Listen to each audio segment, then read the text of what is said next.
In the winter of 1943, the world was engulfed in chaos.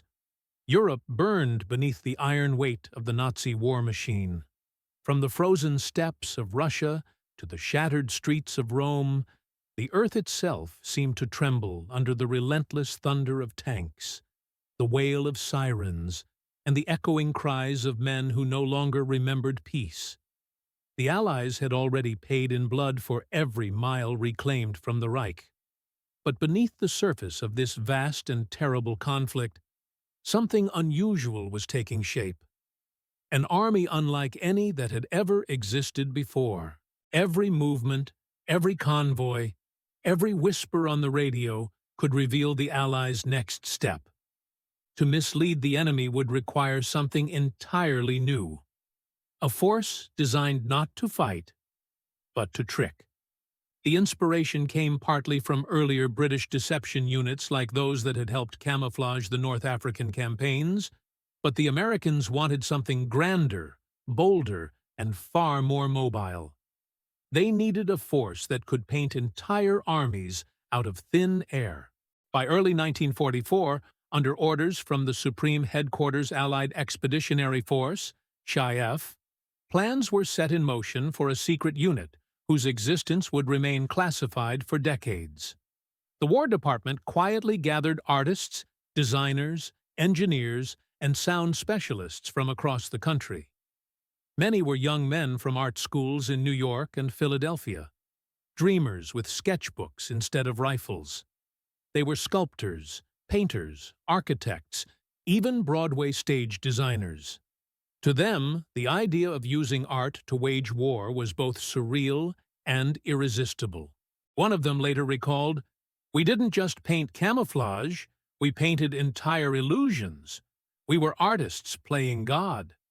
They would become officially known as the 23rd Headquarters Special Troops, a unit numbering around 1,100 men. To the rest of the army, their mission was shrouded in secrecy. To their commanders, it was clear. They were to become ghosts, a traveling deception factory capable of appearing as 20 or 30,000 soldiers, then vanishing into nothing overnight.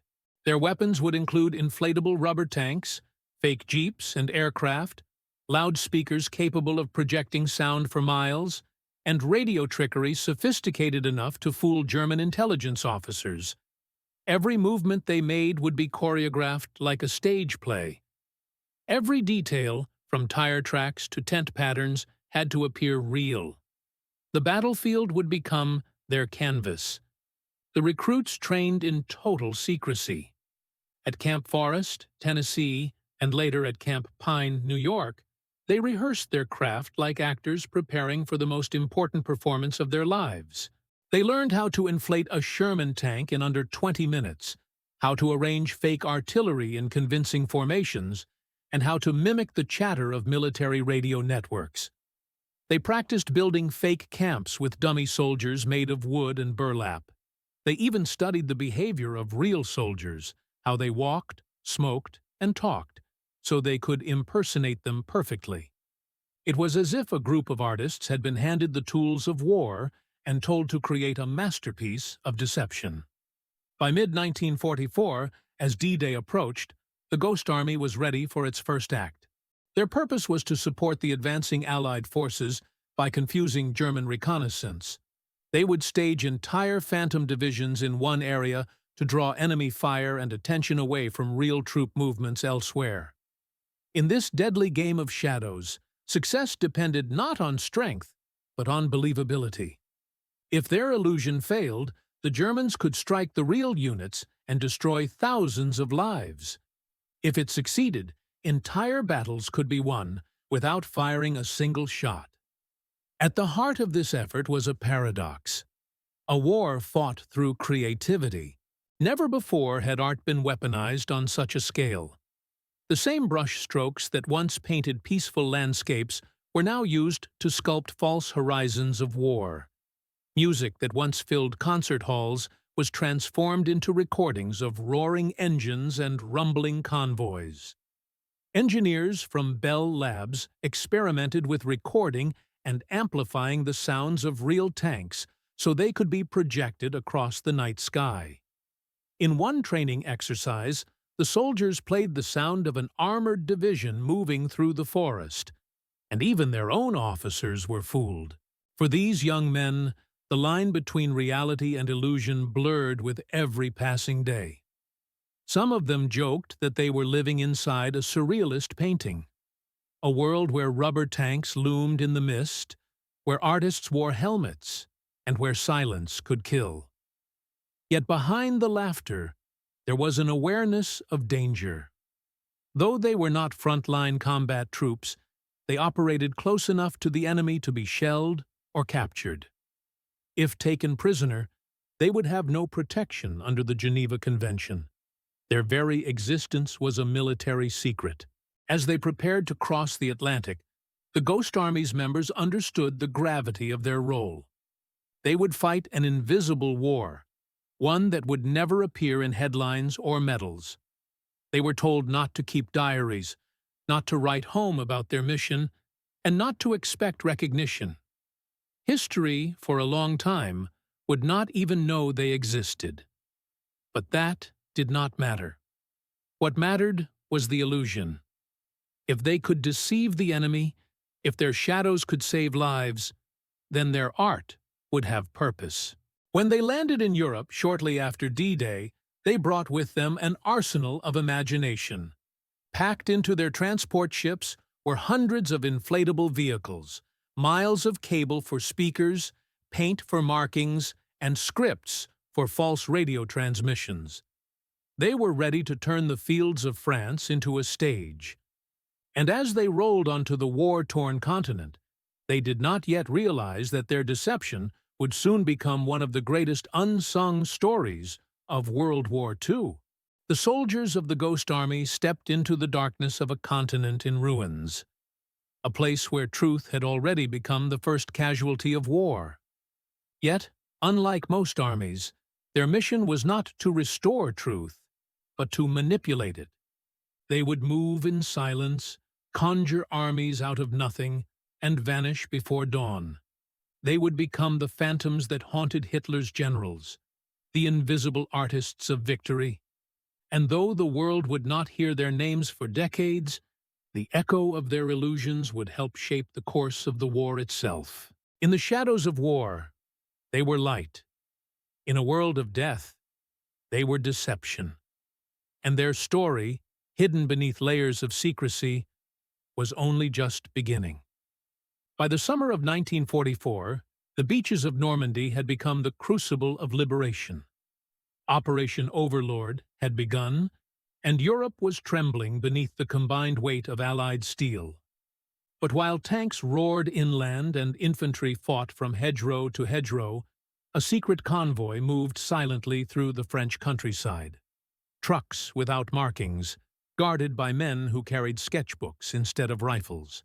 Inside those trucks lay the most unusual cargo of the war: inflatable tanks, rubber jeeps, fake artillery guns, and speakers the size of houses. The Ghost Army had arrived on the European stage, and the time had come for their illusions to meet the fire of reality. Their first mission was small, a test of the impossible. Somewhere near Normandy, not far from the front, the 23rd Headquarters Special Troops were ordered to simulate a large armored division preparing for an attack. In truth, there were only a few hundred men, hidden among the hedges and ruins. But within 24 hours, they transformed the empty fields into a spectacle of war. The air filled with the metallic clatter of imaginary engines. Radio chatter crackled with false commands. Inflatable Sherman tanks lined the roads, painted with the insignia of a real unit that was, in fact, dozens of miles away. From the air, it looked perfect, a convincing mirage of steel and movement. German reconnaissance planes took the bait. Their pilots photographed the decoys and reported to their commanders that a new American division had massed near the front.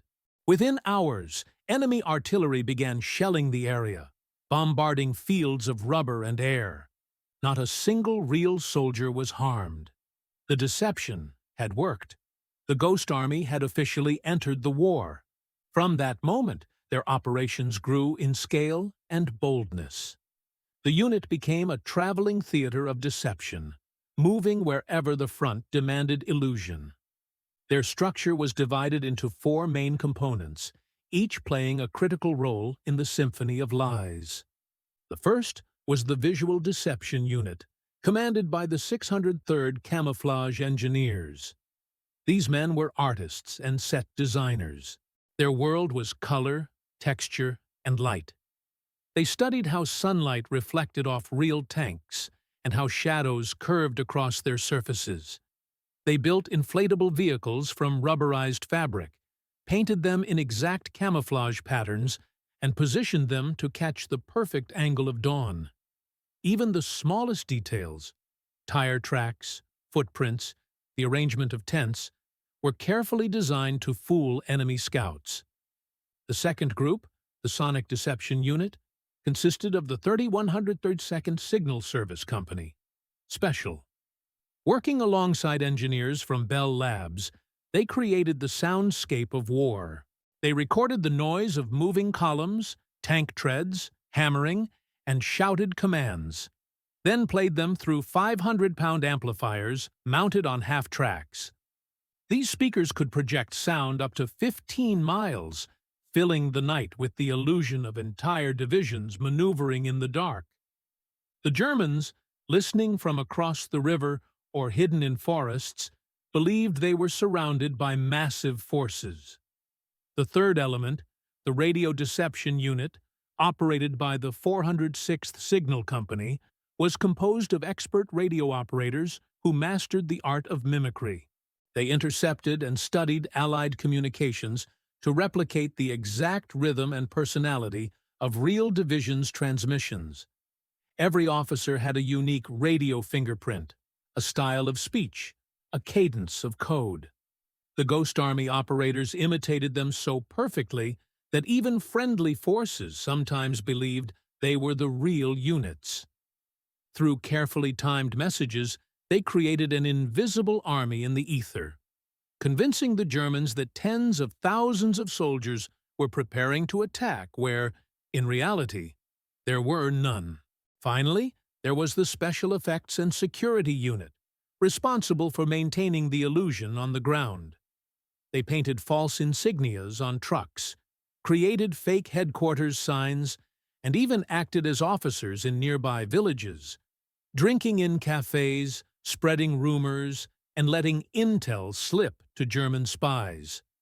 These psychological touches added depth to the illusion. The deception was not just visual or sonic, it was theatrical. Every soldier was both actor and artist, performing in a deadly play where the audience carried machine guns. Throughout the fall of 1944, the Ghost Army conducted more than 20 major deception missions across France and Luxembourg. Each operation required immense coordination, secrecy, and improvisation. Sometimes they had less than a day to set up an entire army that didn't exist. In one mission near Brest, they created the illusion of a massive force preparing to attack the city, forcing German defenders to divert reinforcements. In another, they imitated General Patton's Third Army to mislead the enemy about the real location of the offensive. Their success was measured not in casualties inflicted, but in lives saved. Every time the Germans were deceived into attacking an empty field or repositioning their troops away from real Allied forces, the Ghost Army's art achieved victory. Their illusions bent the rhythm of war itself. Yet behind the brilliance of their performance lay exhaustion and constant danger.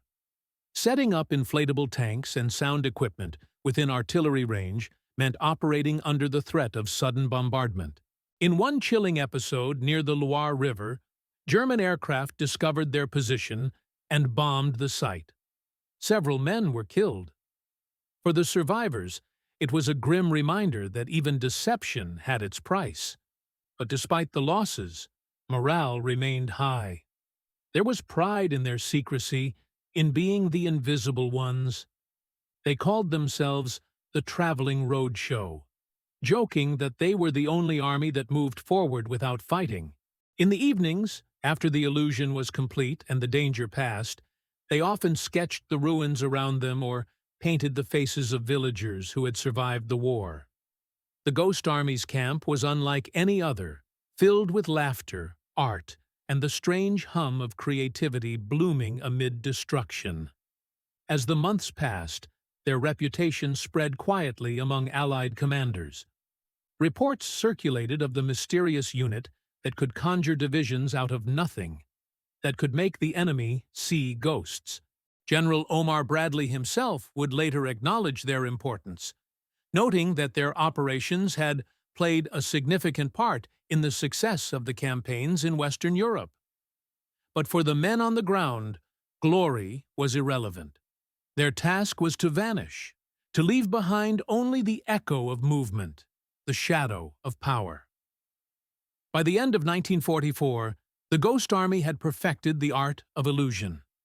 They had learned to blend all elements, sound, sight, radio, and rumor, into a single seamless performance. Every mission became a masterpiece of coordination, and yet the greatest challenge was still to come. As winter descended over Europe and the Allies approached Germany's borders, Hitler's forces prepared for one final desperate stand. In the battles ahead, the Ghost Army would face not only the enemy's guns, but also the limits of deception itself. Operation Illusion had begun as an experiment. It had now become a weapon. And as history would soon reveal, this invisible army was about to play its most audacious role, one that would help bring the war in Europe to its end. They came to the war with pencils instead of pistols, with brushes instead of bayonets. The men of the Ghost Army were artists before they were soldiers, creators who once painted portraits, designed theater sets, and studied sculpture in quiet classrooms. Yet now they found themselves in the heart of Europe, surrounded by destruction, charged with turning their talent into a weapon. Theirs was a strange kind of battle, one where creativity replaced violence and illusion became strategy. To them, war was no longer only about death, it was about design. Many of these men had lived in a world of art long before the war tore it apart.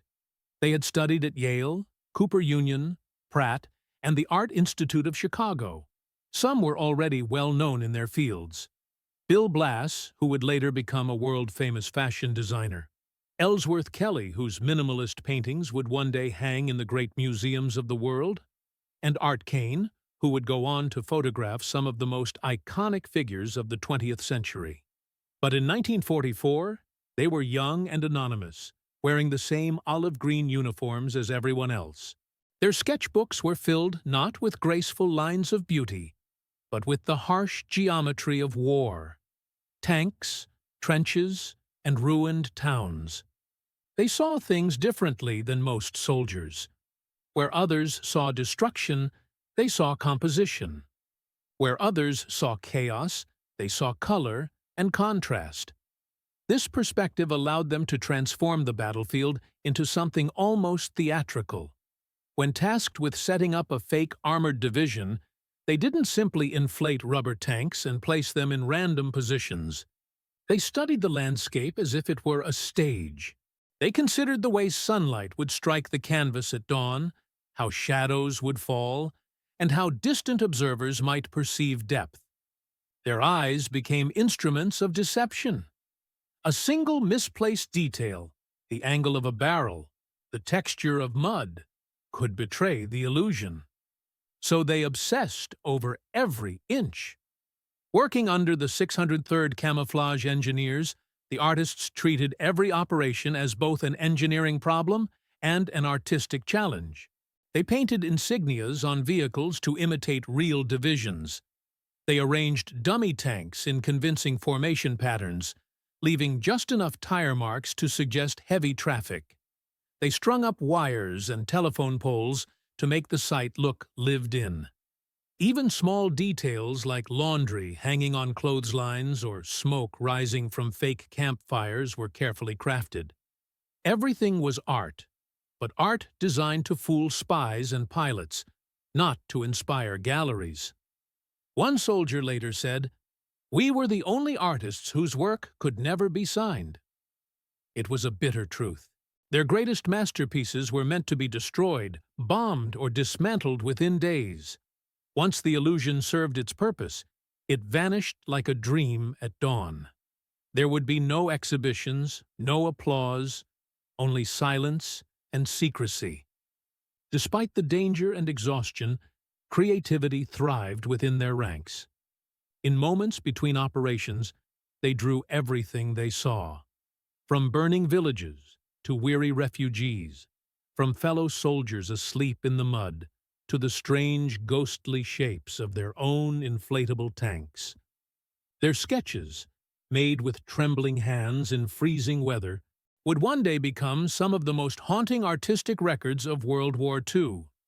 Music, too, found its way into the Ghost Army's work. Among them were sound engineers and composers who understood rhythm and tone as well as any symphony conductor. When they mixed recordings of tank engines, trucks, and construction noises, they thought not only in terms of realism but also of atmosphere.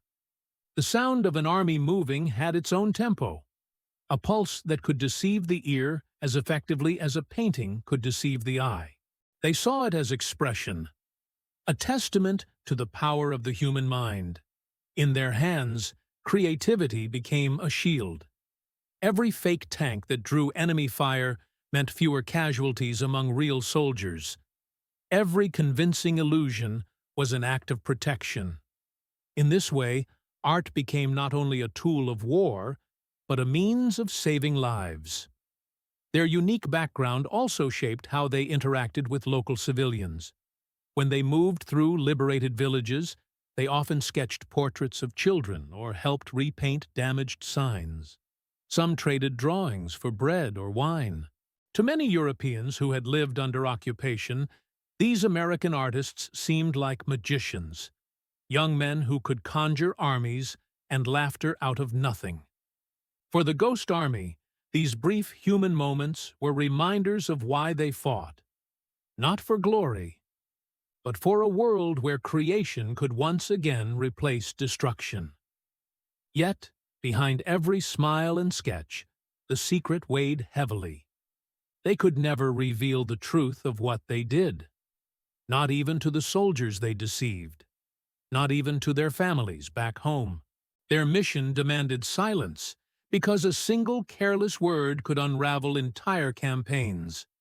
They lived with that burden, an invisible brotherhood bound by secrecy and art. By late 1944, the Ghost Army's reputation had become almost mythical among those who knew of it. Commanders praised them quietly. Frontline soldiers sometimes swore they had seen ghostly tanks that appeared and disappeared overnight. German intelligence grew increasingly confused, trying to piece together maps filled with phantom divisions that did not exist. The artists had turned war into illusion, and illusion into victory. In the end, their art became a paradox. It was the most creative act in the most destructive time. It was painting with light and sound upon the canvas of chaos. And though the world would not know their names for decades, their invisible brushstrokes shaped the outcome of the greatest conflict in human history. For the artists of the Ghost Army, war was not about hate or conquest. It was about survival. The survival of imagination in a world determined to erase it. Their weapons were rubber and paint, their courage measured not in blood spilled, but in illusions created. They were proof that even in humanity's darkest hour, the creative spirit could still burn bright, brighter than bombs, stronger than fear. They were not killers. They were creators. And in the theater of war, their art would become the most extraordinary performance ever staged. The true genius of the Ghost Army was not only visual, but auditory. While inflatable tanks fooled the eye, sound trickery conquered the mind. The U.S. Army, realizing that deception must be multidimensional, called upon the engineers of Bell Laboratories and sound specialists from Hollywood to create an acoustic weapon unlike anything the world had ever heard. The 3132nd Signal Service Company, Special, became the orchestra of war, armed not with rifles or mortars, but with turntables, amplifiers, and massive speakers mounted on jeeps. From these machines came the roars of phantom divisions, the rumble of engines, and the metallic echoes of armored columns moving through the night. Every sound had to be perfect, for the enemy was trained to detect false movements through the subtlest cues. In a secret laboratory in Fort Knox, sound technicians began to record every possible military noise.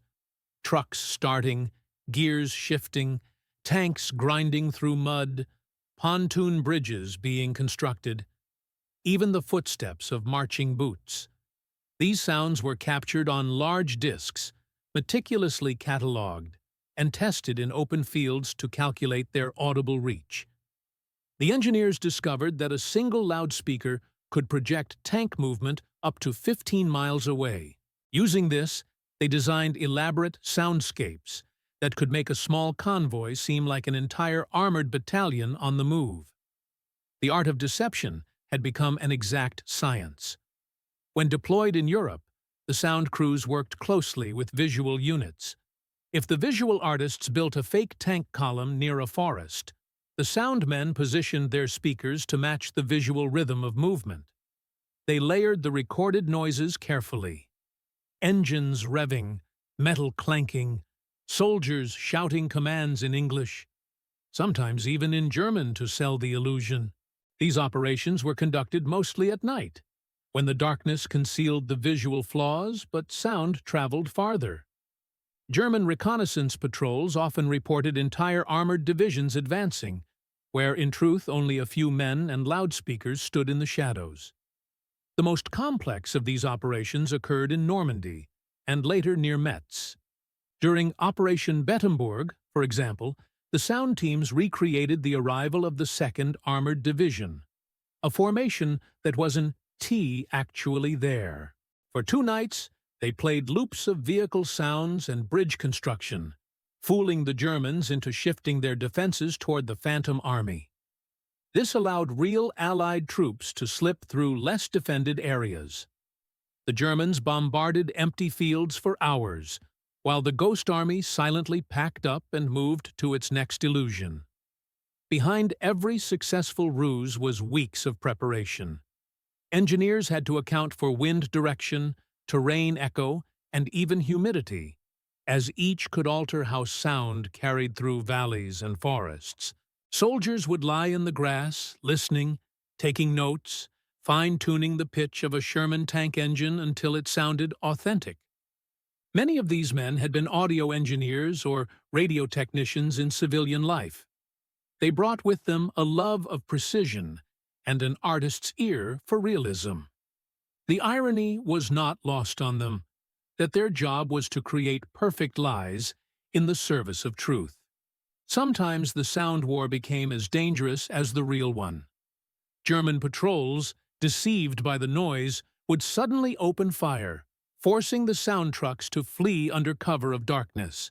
In one instance, a crew near the Moselle River narrowly escaped when an artillery barrage, guided by the very sounds they had broadcast, landed just yards away. The soldiers joked grimly that they had been killed by their own performance. Yet they returned the next night, ready to play their ghostly symphony once more. Psychologically, these sound operations had immense impact. German soldiers, already exhausted and demoralized, began to believe the Allies possessed supernatural mobility, that divisions could appear and disappear overnight. Intercepted radio messages revealed confusion. Enemy tanks heard approaching from the west, one report read, yet no visual confirmation. The mind of the enemy became the real battlefield. By turning fear and uncertainty into tactical weapons, the Ghost Army weakened resistance without firing a shot. The sound of deception echoed far beyond the front lines. Allied generals soon recognized the strategic potential of acoustic warfare. The Ghost Army's work directly influenced large-scale deception plans, such as Operation Fortitude, the fake invasion of Calais that helped conceal the true target of D-Day. Although the 23rd Headquarters Special Troops did not execute Fortitude itself, the techniques developed by their sound and visual experts laid its psychological foundation. To the men of the 3122nd, each mission felt like performing a live concert with the highest possible stakes. Every adjustment of a dial or amplifier could mean the difference between success and exposure. Their soundtrack was the thunder of phantom tanks, their audience the German High Command. When the speakers roared to life in the midnight fog, they knew they were conducting not music, but history, a deceptive melody that would help end the bloodiest war humanity had ever seen. Through sound, illusion became reality. The battlefield turned into a theater of echoes, and the Ghost Army, unseen and unheard by name, became the silent composers of victory. Though the Ghost Army was built upon deception, the danger they faced was brutally real.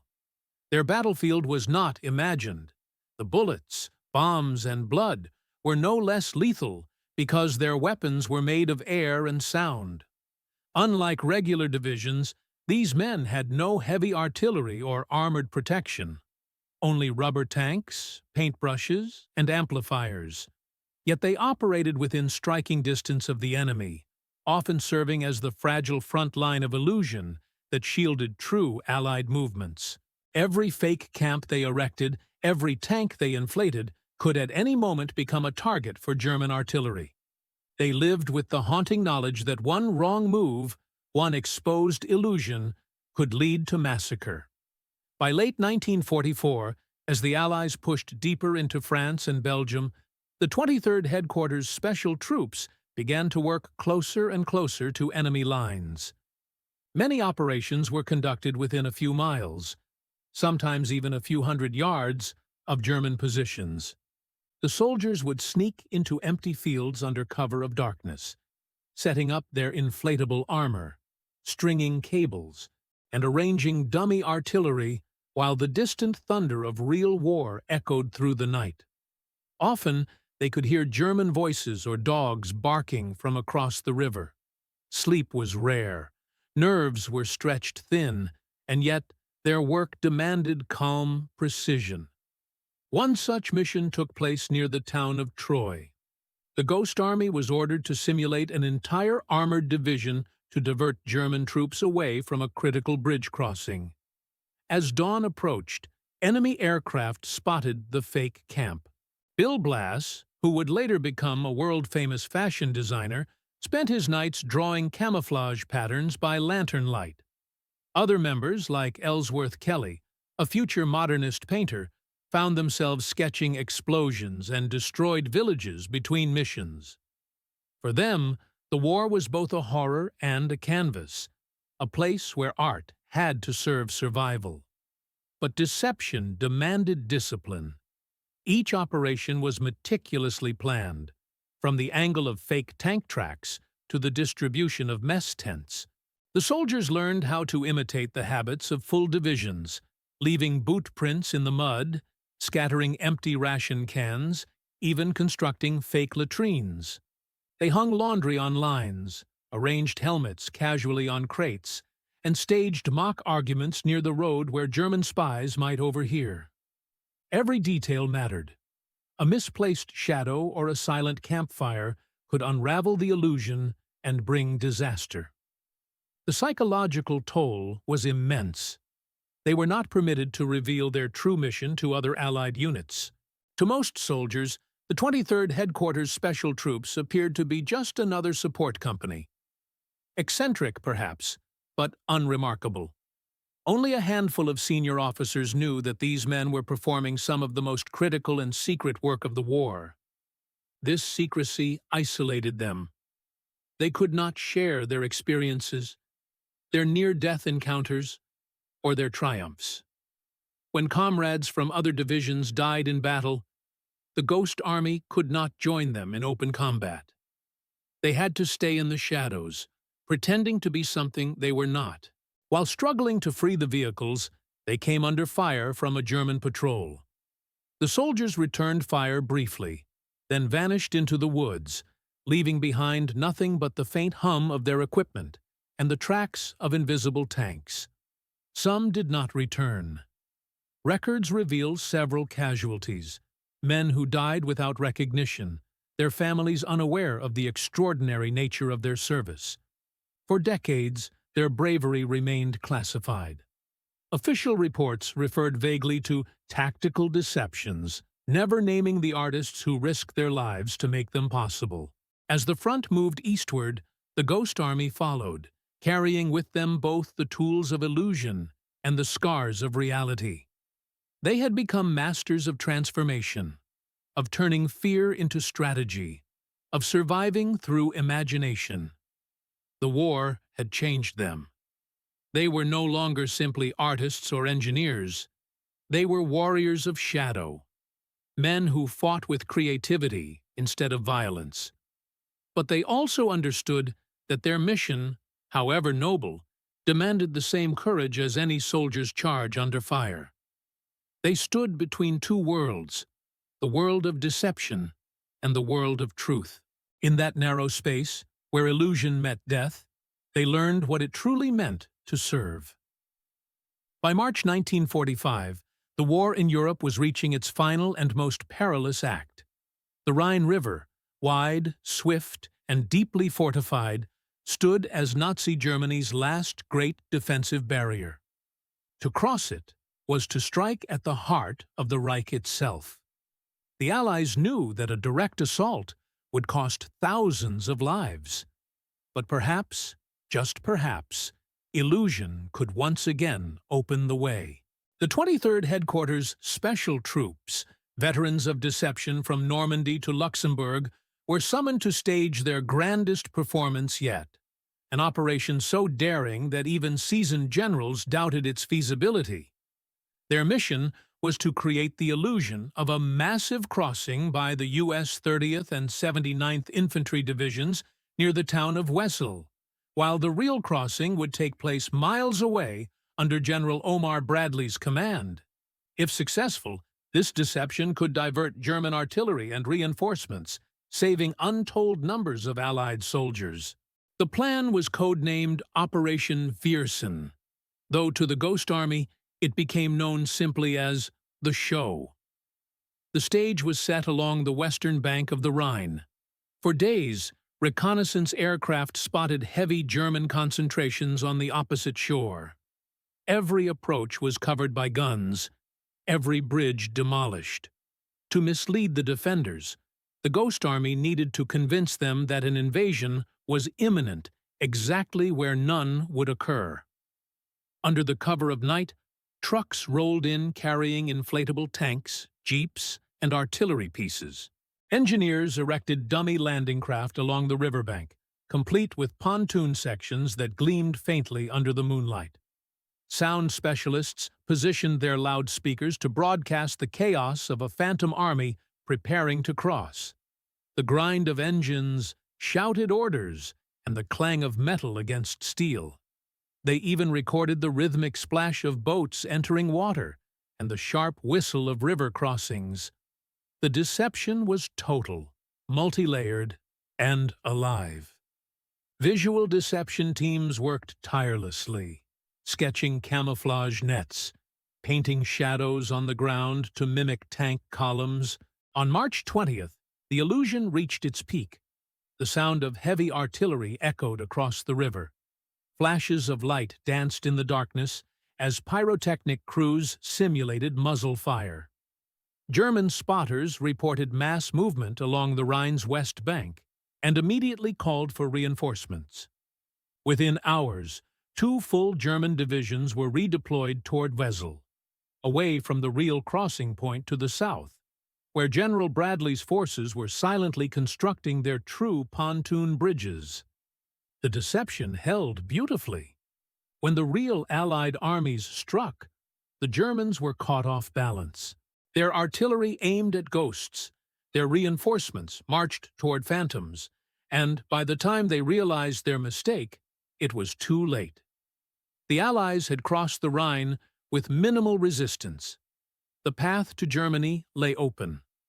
Operation Viersen became one of the most successful tactical deceptions of the war, saving countless lives through illusion and precision.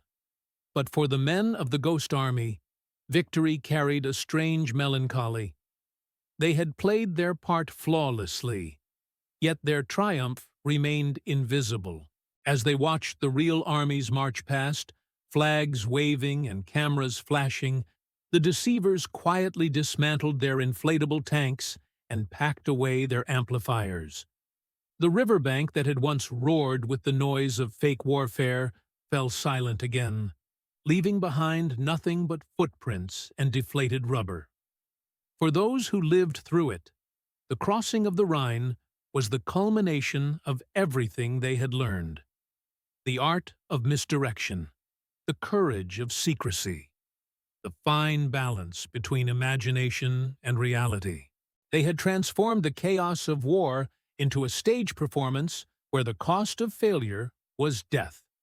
In later years, veterans would recall the eerie beauty of that operation. It was like painting a masterpiece in the dark, one soldier wrote. We worked in silence, knowing that every brushstroke could mean life or death for someone else. Another remembered standing by the river as the sound recordings echoed across the water, thinking how strange it was that their voices, their illusions, were saving real men miles away. Their work was too secret, their missions too strange to be spoken of openly. The documents were sealed, the photographs locked away. For decades, their story slept in classified archives, buried beneath the more conventional tales of tanks, generals, and glory. But on that spring night by the Rhine, as the moonlight shimmered on the water and the phantom divisions rumbled toward an invisible horizon, the men of the 23rd Headquarters Special Troops understood something profound: that history is often shaped not only by those who fight in the light, but also by those who dare to deceive in the dark. They had become shadows in service of truth, ghosts who guarded the living, and artists whose greatest creation was victory itself. When the guns fell silent in May 1945, Europe lay in ruins, cities reduced to ashes, nations broken, and millions displaced. Amid the triumph of victory, the men of the 23rd Headquarters Special Troops quietly packed up their strange weapons of illusion. The rubber tanks, the amplifiers, the paints and sketches that had confused and misled the German war machine. Their mission was over. The Ghost Army had performed more than 20 major deceptions, protecting tens of thousands of Allied lives through art, creativity, and sheer nerve. But as the world celebrated peace, these invisible warriors faded into the background once more, their achievements sealed under the heavy lid of military secrecy. For the men themselves, returning home was surreal. One day, they were conjuring phantom divisions along the Rhine. The next, they were riding trains back to New York or Kansas, greeted by parades that weren't meant for them. Their families asked about their service, but all they could say was, "We did special operations." They could not speak of how they painted the shadows of war, how they crafted soundscapes that fooled entire armies, how they risked death to protect others with nothing but imagination. For decades, they kept their silence. The government classified all Ghost Army operations under strict secrecy. Officially, they did not exist. Reports were buried deep in military archives, and even veterans of other units had no idea what those odd artists had been doing in the fields of France and Germany. In an era that glorified tanks and heroes with medals, there was little room for the story of soldiers who fought with illusion. The Ghost Army became a rumor, a myth whispered among historians and veteran circles, until eventually it was forgotten altogether. Yet their legacy endured, hidden but alive, in the art and lives they built after the war. Many of the Ghost Army's veterans went on to shape American culture in remarkable ways. Bill Blass became one of the 20th century's most celebrated fashion designers, redefining elegance on the New York runway. Ellsworth Kelly and Art Kane emerged as leading figures in modern art and photography, their works echoing the surreal contrasts they had once seen on battlefields. Others became architects, illustrators, or teachers, men who had learned during the war that creativity could be a weapon and art could save lives. But inside them lingered a quiet melancholy, the weight of unspoken memories. They had carried a secret that few could understand, that their art had been forged in the crucible of war, that their greatest masterpiece had been painted with deception and danger. In letters and diaries never meant for public eyes, some wrote of their inner conflict, pride mingled with guilt, wonder mingled with sorrow. "We fought a war with ghosts," one wrote, "but sometimes I wonder if the ghosts were us." The silence lasted nearly half a century. Then, in the early 1990s, a handful of surviving members decided the time had come to tell their story. They reached out to historians and journalists, uncovering forgotten documents and photographs that had been locked away since 1945. Gradually, the truth emerged, the story of an entire American unit whose weapons were rubber and whose courage was very real. In 1996, the U.S. government finally declassified the Ghost Army's records. What had once been secret became legend. Documentaries were made, museums curated exhibitions, and the names of the 23rd Headquarters Special Troops began to appear in books and classrooms. Younger generations marveled at how a group of artists, designers, and engineers had outwitted the Nazi war machine using nothing more than creativity, intelligence, and daring. Historians called it one of the most audacious and successful deception campaigns in military history.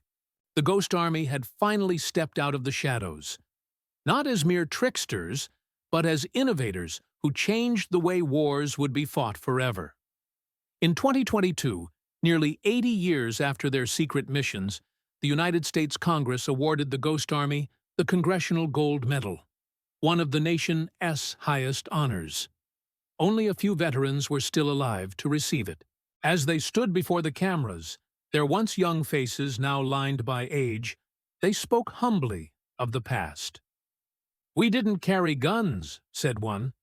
"We carried paintbrushes and speakers. But we were soldiers, too." The world, at last, understood. And yet, beyond the medals and recognition, the true legacy of the Ghost Army lies in something deeper. The belief that imagination, even in the darkest times, is a form of strength. They proved that art and intellect, often dismissed as fragile, could stand against tyranny and violence. They turned deception into an act of mercy, sparing lives by creating illusions instead of destruction. Their courage reminds us that heroism takes many forms, not only in those who charge forward under fire, but also in those who stand in the shadows, unseen, to protect others. Today, as historians revisit the vast and complex history of World War II, the Ghost Army occupies a unique place. A reminder that war is not only fought with weapons, but also with the mind. Their story bridges the worlds of creativity and conflict, showing that the line between artist and soldier can blur when survival demands invention. As night falls on the old battlefields of Europe, the ghosts of their illusions seem to linger still, the faint hum of a distant engine that isn't there, the silhouette of a tank dissolving in the mist, the echo of laughter from men who fought a war without ever being truly seen. They were, and remain, America's invisible warriors, soldiers of imagination, guardians of illusion, and living proof that sometimes the most powerful truth is hidden inside a beautiful lie.